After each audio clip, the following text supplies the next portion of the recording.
So I want to have a really quick conversation about how it is we have conversations with employees. And my concern is this. Historically, performance has been this top-down activity where leaders tell us and give us feedback and so on. But that's not, for example, how a team works. If you think of a soccer or football team, everyone's talking to each other. I understand what each line is supposed to do, and I can see how well they're performing. And based on that, we can have conversations back and forth about how performance is going for the team and what we can do to work together. What if we could bring that to organizations? It would look a bit like this.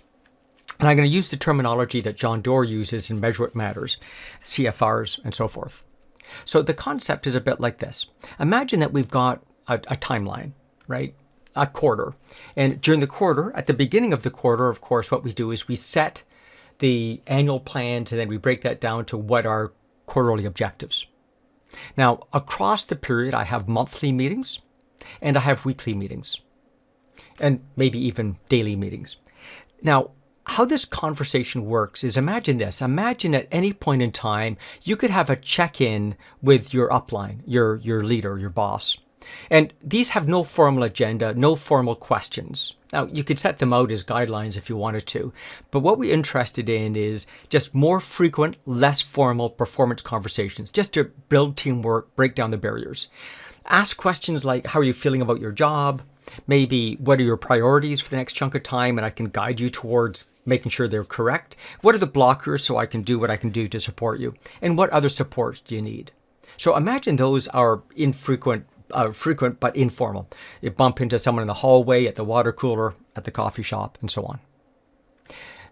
At the same time, what if we had just recognition? So this isn't necessarily boss to subordinate or peer to peer. It's anyone to anyone. I see someone doing a great job, I can give them a high five or a kudo or some recognition that's not formal, but it's just the social network. And what we're trying to do is two things. One is help people see performance in their teammates and set that culture up of transparency and communication.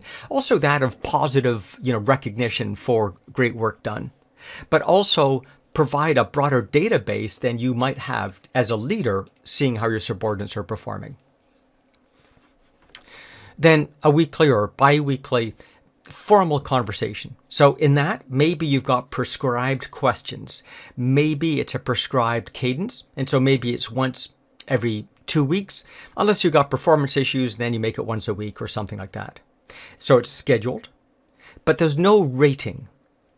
If you want, an optional 360. So the employee can say, yeah, I'd like to have a 360 this time, or here are the people I'd like polled to see how I did in this last period.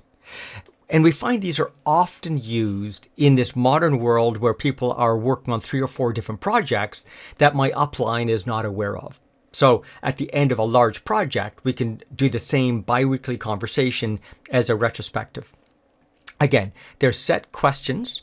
So what we want to do is review the progress against the established OKRs, recognize great work, and most importantly, feed forward. And I'm playing the game here. I don't like feedback. Feedback is typically negative. It's based on performance. It's, hindsight.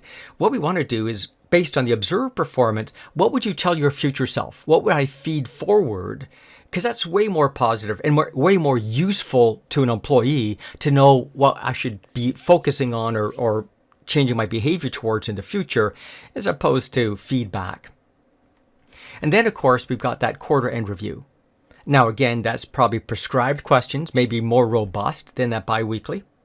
It's going to be on a set cadence and therefore scheduled.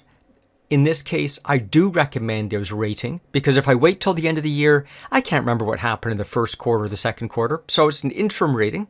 Also, OKRs change during the year, and I might have a great rating in quarter 1 based on those OKRs, not so good rating in quarter 2. And I can take a look at the shift in OKRs to see what I'm more competent at and so forth. And probably at least a micro, if not a full 360. What we're trying to do there is performance management per se. We're trying to do career planning and help the person make sure they're making the right choices.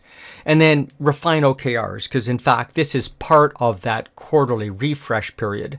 And this, of course, feeds back into the beginning of the next quarter.